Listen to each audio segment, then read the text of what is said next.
বিশেষ করে lead acid ব্যাটারিগুলা দেখা যায় বিভিন্ন ভেহিকেলের পাওয়ার সোর্স হিসেবে আমরা ইউজ করি, যেটা আমরা আমাদের চিত্রে দেখতে পাচ্ছি। এছাড়া আমরা বাসাবাড়িতে যে আইপিএস আছে সেই আইপিএস গুলাতে মূলত আমরা লেড এসিড ব্যাটারিগুলা ইউজ করি পাওয়ার সোর্স হিসাবে। ঠিক আছে।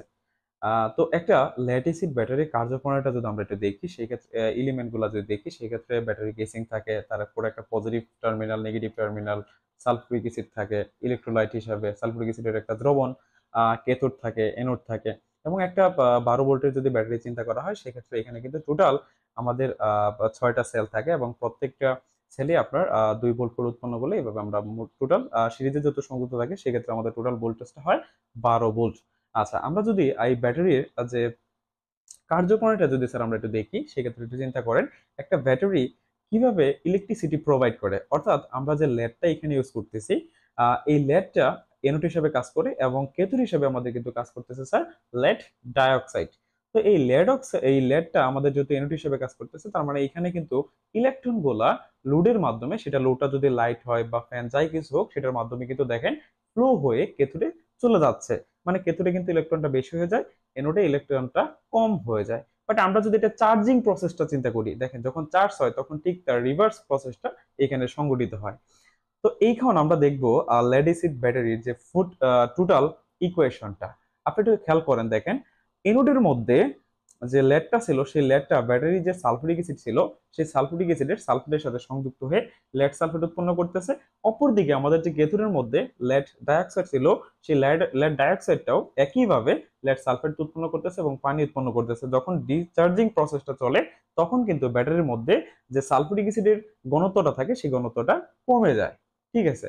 আচ্ছা, এইভাবেই কিন্তু একটা লেড এসিড ব্যাটারির যে ডিসচার্জিং প্রসেসটা আছে সেটা কিন্তু সংঘটিত হয়। বাট আমরা যখন চার্জিং প্রসেসটা চিন্তা করি লেড এসিড ব্যাটারির, সেই চার্জিং প্রসেসটা কিন্তু ঠিক তার উল্টো প্রসেসটা, অর্থাৎ একদম রিভার্স প্রসেস বলা চলে।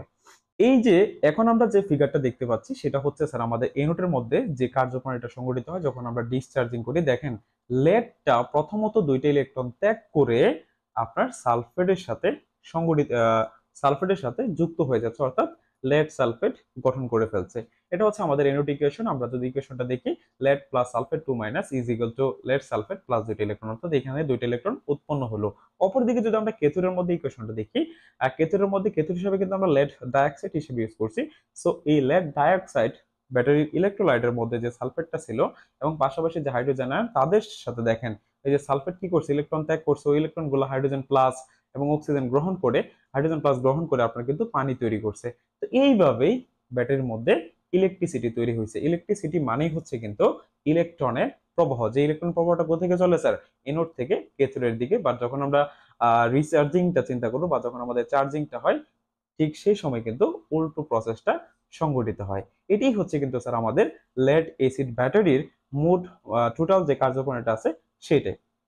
আসসালামু আলাইকুম, সবাইকে স্বাগতম জানাচ্ছি আজকের এই ক্লাসে। আজকে আমরা আলোচনা করতে যাচ্ছি আমাদের ডিসি মেশিনের খুবই গুরুত্বপূর্ণ একটা টপিক, অর্থাৎ লেড এসিড ব্যাটারি কার্যপ্রণালী। লেড এসিড ব্যাটারিটা আমাদের দৈনন্দিন জীবনে অনেক কাজে লাগে। এটা একটা পাওয়ার সোর্স হিসেবে আমরা ইউজ করি। সেক্ষেত্রে যে কোনো গাড়ির ক্ষেত্রে অথবা আমাদের বাসার আইপিএস এর ক্ষেত্রে আমরা কিন্তু এই লেড এসিড ব্যাটারিটা ইউজ করে থাকি। আর আমাদের পরীক্ষার মধ্যে এই লেড এসিড ব্যাটারির গঠন কিংবা কার্যপ্রণালী, এই প্রশ্নটা দেখা যায় প্রায় আমাদের রচনামূলক প্রশ্নে এসে থাকে। তাই আজকের এই টপিকটা সবচেয়ে বেশি গুরুত্বপূর্ণ। আমরা আজকে তাই আলোচনা করব লেড এসিড ব্যাটারির কার্যপ্রণালী নিয়ে। চলো আমরা আলোচনাটা শুরু করি। আলোচনায় যাওয়ার আগে তোমাদের সকলের উদ্দেশ্যে একটু ছোট্ট বার্তা দিতে চাই। সেটা হচ্ছে, তোমরা সকলে জানো যে আমাদের পাপেলো এডুকেয়ারের কিন্তু এই মুহূর্তে diploma second semester, fourth semester, six semester এই প্রোগ্রামগুলো চলমান। তোমরা যারা এখন আমাদের এই অনলাইন প্রোগ্রামগুলোতে যুক্ত হও নাই, তারা চাইলে আমাদের এই অনলাইন প্রোগ্রামগুলোতে যুক্ত হতে পারো। সেই ক্ষেত্রে তোমরা সরাসরি আমাদের যে মোবাইল অ্যাপসটি আছে সেটা ইনস্টল করে সেখান থেকে কোর্স এনরোল করতে পারো, অথবা আমাদের যে ওয়েবসাইটটি আছে তোমরা চাইলে সেই ওয়েবসাইটে ভিজিট করতে পারো এবং সেখান থেকে সরাসরি তুমি যে টেকনোলজির বা যে সেমিস্টারে হও না কেন, সেই টেকনোলজি কিংবা সেই সেমিস্টারটি সিলেক্ট করে সেখান থেকে সরাসরি আমাদের কোর্সে এনরোল করতে পারো। আমাদের কোর্সে এনরোল হয়ে গেলে একই সাথে তুমি আমাদের super suggestion, live class, recorded class সকল কিছু কিন্তু পেয়ে যাচ্ছ। ঠিক আছে, তাই আর দেরি কেন, অবশ্যই যুক্ত হয়ে যাও আমাদের পপুলার ডিকের যে কোনো একটা অনলাইন প্রোগ্রামে। ঠিক আছে। আচ্ছা, তো এই হচ্ছে আমাদের ওয়েবসাইট। তোমরা গেলে ওয়েবসাইটে গেলে যে কোনো একটা কোর্সে তোমরা যে সেমিস্টারে হও না কেন সেই সেমিস্টারটা সিলেক্ট করে সেখান থেকে সরাসরি যুক্ত হয়ে যেতে পারবা। তো আর দেরি করি না, আমরা সরাসরি চলে যাই আমাদের মূল আলোচনায়। আমাদের আজকে আলোচনার মূল বিষয়টা ছিল আমাদের যে লেড এসিড ব্যাটারি কার্যপ্রণালী। চলো একটু শুরুতেই লেড এসিড ব্যাটারি কি এবং এটার ইতিহাসটা একটু আমরা জেনে নিই। আচ্ছা, এটার ইতিহাসটা হচ্ছে এরকম স্যার, যে লেড এসিড ব্যাটারিটা হলো এক ধরনের রিচার্জেবল ব্যাটারি, অর্থাৎ এটা তুমি চাইলে একই সাথে ডিসচার্জ করতে পারবা, আবার কি করতে পারবা, রিচার্জ করতে পারবা। ঠিক আছে, আমরা বাজারে যে সকল ব্যাটারি পাই, যেমন ধরো সাপোজ এটা যদি পেন্সিল ব্যাটারির কথা বলি, এটা আমরা সকলে চিনি বা এটা আমরা ইউজ করি, আমাদের ঘড়ির মধ্যে কিন্তু লাগানো হয় এই ব্যাটারিটা। তো এই ব্যাটারিটা টু টাইপসের আছে, অর্থাৎ কিছু ব্যাটারি দেখবা রিচার্জেবল, যেটাকে পুনরায় মানে এটা চার্জ শেষ হলে তুমি পুনরায় আবার তাকে রিচার্জ করতে পারো।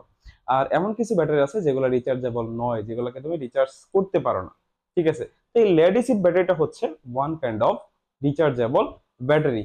এবং এই ব্যাটারিটা 1859 সালে মূলত ফরাসি বিজ্ঞানী গ্যাস্টন প্লেটের দ্বারা প্রথম আবিষ্কৃত হয়। পরবর্তীতে আরো অনেক বিজ্ঞানী এই ব্যাটারিটা নিয়ে কাজ করেছে এবং সেটাকে আরো উন্নত পর্যায়ে নিয়ে গেছে।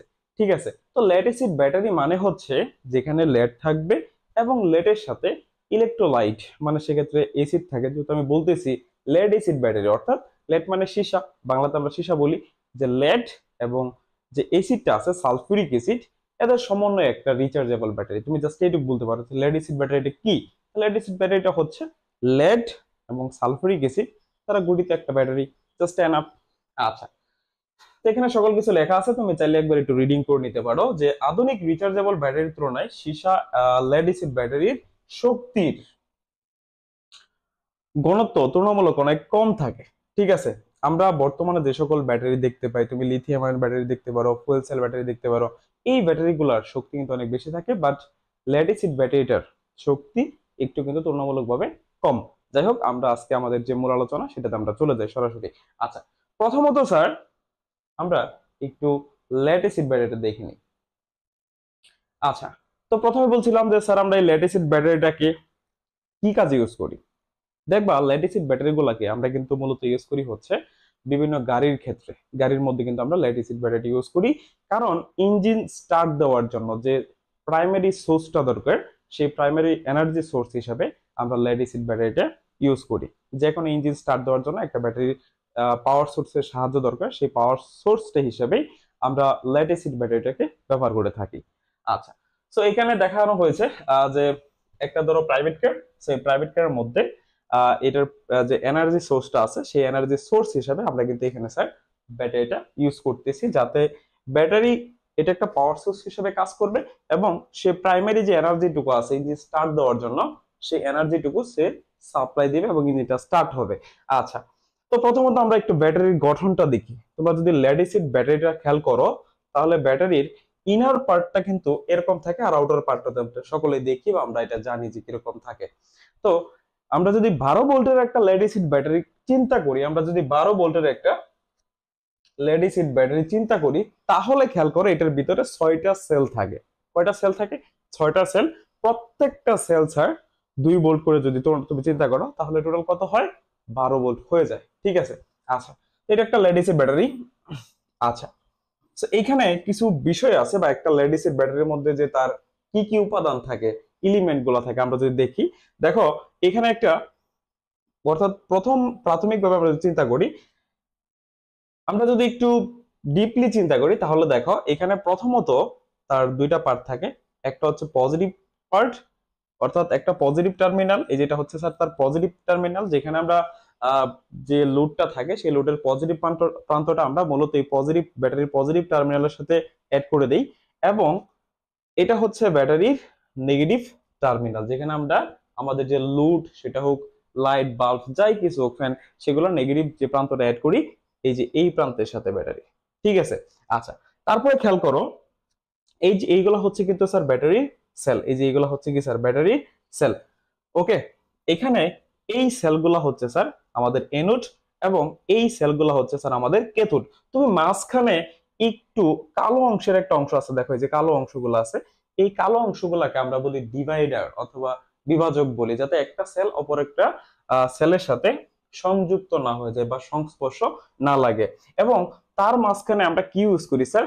সালফিউরিক সালফিউরিক অ্যাসিড ইউজ করি। আর এটা হচ্ছে স্যার আমাদের ব্যাটারি কেসিং। এটা তোমরা তো সকলে জানো, বাইরে যে খোলস বা আবরণটা থাকে সেটা হচ্ছে ব্যাটারি কেসিং, যেটা প্রান্ত থাকে পজিটিভ এবং নেগেটিভ, এবং তার ভিতরে থাকে অসংখ্য সেল। ঠিক আছে। আচ্ছা, তো এই সেলগুলোকে আমরা কি বলবো স্যার? এইগুলো হচ্ছে আমাদের এনোড, এবং এই সেলগুলো হচ্ছে কি স্যার আমাদের ক্যাথোড, এবং এটার মাঝখানে আমরা ইলেকট্রোলাইট হিসাবে সালফুরিক অ্যাসিড এবং পানি মিশ্রিত করে ইলেকট্রোলাইট দ্রবণ দ্বারা পূর্ণ করে দিই। ওকে। আচ্ছা, এখন ইলেকট্রোলাইট আমরা কিভাবে তৈরি করি? তুমি এই লেড অ্যাসিড ব্যাটারির ক্ষেত্রে অনেক তথ্য হয়তো বা পেতে পারো, আমি একটু বলতেছি। যেমন তুমি একটু খেয়াল করো, এই লেড অ্যাসিড ব্যাটারির মধ্যে 35% থাকে হচ্ছে স্যার সালফিউরিক অ্যাসিড, এবং বাকি অংশ থাকে কি স্যার? পানি।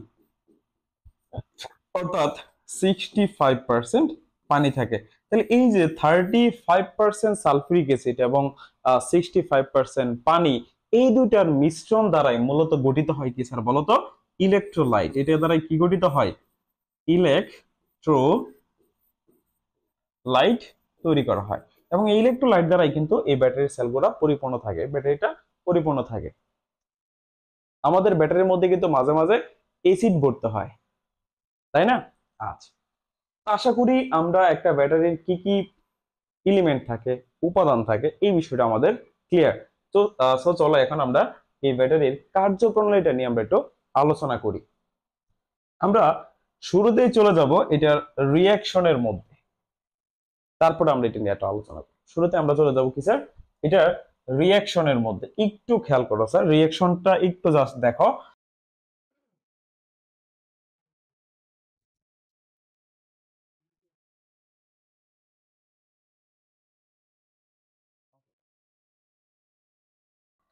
আমরা লেড অ্যাসিড ব্যাটারির যদি একদম ইনার পার্ট অর্থাৎ সেলগুলোকে আলাদা করে যদি দেখি তাহলে কিরকম দেখা যায়। আচ্ছা, আমরা এটার আগে একটু এটা কিভাবে কাজ করে এটা যদি একটু দেখি স্যার, একটু এই হাউ ইটস ওয়ার্ক এটা একটু যদি আমরা দেখি, একটু চিন্তা করেন স্যার। এই যে আমাদের ব্যাটারির ক্যাথোড প্রান্ত এবং এটা কি স্যার এনোড প্রান্ত, ঠিক আছে? যে এটা হচ্ছে লেডের একটা স্তর এবং লেডের একটা সেল, এবং এটা হচ্ছে কি লেড ডাইঅক্সাইডের একটা সেল। তো এই লেড অক্সাইড এবং লেড ডাইঅক্সাইডের যে সেল, এটা হচ্ছে এনোড হিসাবে কাজ করে, এবং এটা হচ্ছে স্যার আমাদের ক্যাথোড হিসাবে কাজ করে। এই এনোডটা কি করে স্যার? ইলেকট্রনটা দান করে, মানে ইলেকট্রনের ফ্লো সৃষ্টি করে। এখন ইলেকট্রনের ফ্লো ছাড়া তো সেটা স্যার একটা, মানে সেখানে তো ইলেকট্রিসিটি তৈরি হবে না। ইলেকট্রিসিটি মানে কি? ইলেকট্রনের একটা প্রবাহ। তো ইলেকট্রনের প্রবাহ কেমনে চলবে? যখন এই লেয়ারটাকে আমরা এনোড হিসাবে ইউজ করি, তখন এই এনোড হতে ইলেকট্রন গুলা এই লুডের মাধ্যমে বা লুড দিয়ে তোমার ক্যাথোডে প্রবেশ করে। এইভাবে একটা ব্যাটারির মধ্যে বা সেলগুলোর মধ্যে তোমার ইলেকট্রন বা ইলেকট্রিসিটি উৎপন্ন হয়। আমরা যদি এটার টোটাল রিয়াকশনটা দেখি তাহলে আমরা এটা আরো ভালো করে বুঝতে পারবো। একটু খেয়াল করো। আমরা দেখো, এই যে যে একটা তড়িৎদ্বার আছে, সেই তড়িৎদ্বারটা মূলত হচ্ছে স্যার আমাদের লেড, এবং এই লেডটা কিন্তু হচ্ছে স্যার স্পঞ্জি লেড, ওকে, বা স্পঞ্জ লেড। এটাকে আমরা কি হিসাবে ইউজ করি স্যার? এনোড হিসাবে ইউজ করি। এই যে তড়িৎদ্বারটা, এটাকে স্যার আমরা ইউজ করতেছি হচ্ছে এনোড হিসাবে। কি হিসাবে স্যার? এটাকে আমরা ইউজ করতেছি এনোড হিসাবে। অপরদিকে দেখো আরেকটা তড়িৎদ্বার আছে, যে তড়িৎদ্বারটাকে আমরা ইউজ করতেছি হচ্ছে ক্যাথোড হিসাবে। কি হিসাবে স্যার? ক্যাথোড হিসাবে। এখন আসো, তারপরে তারপরে যে বিষয়টা, এই লেড কি করে জানো? এই লেডটা আমরা যখন এখানে দেখো সালফুরিক অ্যাসিড আছে, তো সালফুরিক অ্যাসিড আয়নিত হয়ে তোমার অবশ্যই কি তৈরি করবে? দেখো, সালফুরিক অ্যাসিডটাকে যদি আয়নিত হয়ে যায় বা ভেঙে যায় তাহলে অবশ্যই সে উৎপন্ন করবে 2H+ এবং হচ্ছে এই সালফেট। আর কি তৈরি করবে? SO4 2-। এরকম। আচ্ছা, অপরদিকে তুমি এনোড হিসাবে যে লেডটা ইউজ করছো, সেই লেডটা কি করবে স্যার? সেই লেডটা যে কাজটা করবে তোমার, সে দুইটা ইলেকট্রন ত্যাগ করে, কয়টা ইলেকট্রন ত্যাগ করবে স্যার? দুইটা ইলেকট্রন ত্যাগ করবে। দুইটা ইলেকট্রন ত্যাগ করে লেড 2+, এবং এই যে দুইটা ইলেকট্রন ত্যাগ করলো, এখন এই ত্যাগকৃত ইলেকট্রন গুলাই সেটার মধ্যে মনে করো জমা থাকলো, ঠিক আছে? লেডের মধ্যে কথা বুঝতে পারছি? আচ্ছা, তারপরে দেখো এই যে সে লেড 2+-এ কিন্তু সে কনভার্ট হয়ে গেছে। এখন এই লেড 2+ এবং এই যে তোমার ইলেকট্রোলাইটের মধ্যে যে সালফুরিক অ্যাসিডটা ভেঙে গিয়ে সালফেট 2 - এ কনভার্ট হয়েছিল, সেই সালফেট 2 - এর সাথে এই লেডটা সংযুক্ত হয়ে যায়, একটা বন্ড তৈরি করে ফেলে, এবং এখান থেকে মূলত উৎপন্ন হয়ে যায় লেড সালফেট। স্যার কি উৎপন্ন হয়ে গেল? Lead sulphate. কথা ক্লিয়ার? আচ্ছা, তো এটা ঘটছে কোথায় স্যার? এটা ঘটছে আমাদের ব্যাটারির এনোড প্রান্তে, যখন আমরা কি করতেছি? ডিসচার্জিং করতেছি। ভালো করে খেয়াল করো, এখন কিন্তু আমরা মূলত আলোচনা করতেছি ব্যাটারির ডিসচার্জিং প্রসেস। তার পরবর্তীতে এটা কিভাবে চার্জ করা যায় সেটা নিয়ে আমরা কিন্তু আলোচনা করব। আচ্ছা, এটা হচ্ছে ব্যাটারির ডিসচার্জিং প্রসেস। আচ্ছা, পরবর্তীতে স্যার একটু দেখেন, এটা কোথায় ঘটছে, আমরা কোথায় আলোচনা করলাম এতক্ষণ? এনোড নিয়ে আলোচনা করলাম। এখন ক্যাথোডে কি কাহিনীটা ঘটে সেটা আমরা স্যার একটু দেখি। একটু ক্যাথোডের কাহিনীটা যদি আমরা একটু দেখি, ক্যাথোডে কি ঘটে ভালো করে খেয়াল করবেন। আচ্ছা, একটু দেখেন, এই যে স্যার আমাদের ক্যাথোড প্রান্তটা, এই যে যেটা লেড অক্সাইড আমরা ইউজ করছি, লেড অক্সাইডের একটা তড়িৎদ্বার, সেটাই কিন্তু স্যার আমাদের ক্যাথোড হিসেবে ইউজ করতেছি। সো এই যে লেড অক্সাইড, এটার সংকেত আপনারা জানেন, বা লেড পারঅক্সাইড আমরা বলতে পারি। সো এইটা দেখেন, এই লেড অক্সাইড ইলেকট্রোলাইটের মধ্যে যে সালফেটটা ছিল, সেই সালফেট এবং এখানে যে হাইড্রোজেন প্লাস আয়ন ছিল, এবং এই দুইটা ইলেকট্রন কোথা থেকে আসছে? এই যে আমাদের এনোড হিসাবে, আমাদের যে এনোড হিসাবে আমরা যে স্যার লেডটা ইউজ করছিলাম, লেড যে ইউজ করছিলাম,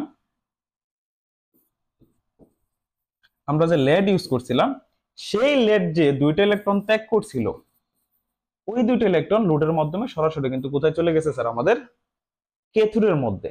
তারপর ক্যাথোড কি করছে? সেই ইলেকট্রন গুলা গ্রহণ করছে।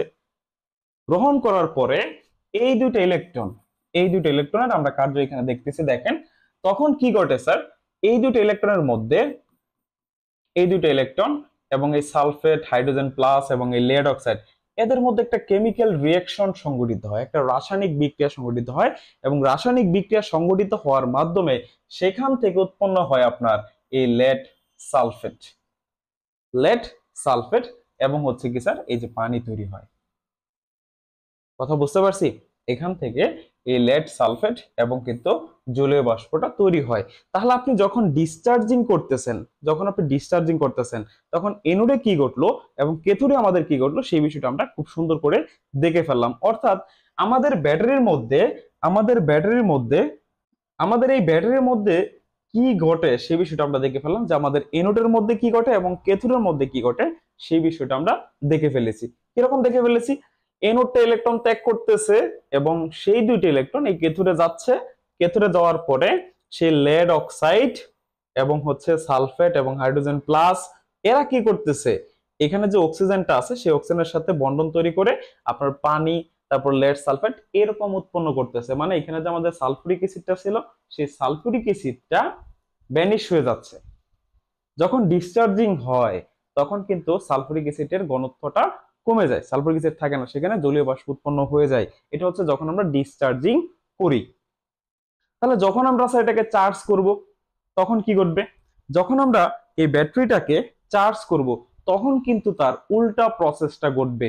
অর্থাৎ যখন আপনার এটা ডিসচার্জিং হচ্ছে তখন এই সেলটা, এটাকে, এই ব্যাটারিটাকে আমরা চিন্তা করি একটা গ্যালভানিক কোষ হিসাবে। দ্যাট মিন্স ভিতরে যে কেমিক্যাল গুলো আছে সেই কেমিক্যাল গুলো নিজেদের মধ্যে একটা রিঅ্যাকশন ক্রিয়েট করে এবং ইলেকট্রিসিটি তোমাকে প্রোভাইড করবে। বাট যখন এটা তুমি চার্জিং প্রসেস যাবে, চার্জিং প্রসেস দেওয়ার সময় তখন কিন্তু এটা স্যার গ্যালভানিক কোষ না, তখন এটা হয়ে যাবে একটা তড়িৎ বিশ্লেষ্য কোষ। এটা কি হয়ে যাবে? তড়িৎ বিশ্লেষ্য কোষ। কি হয়ে যাবে স্যার? তড়িৎ বিশ্লেষ্য কোষ হয়ে যাবে। এখন তড়িৎ বিশ্লেষ্য কোষটা কেন হবে স্যার?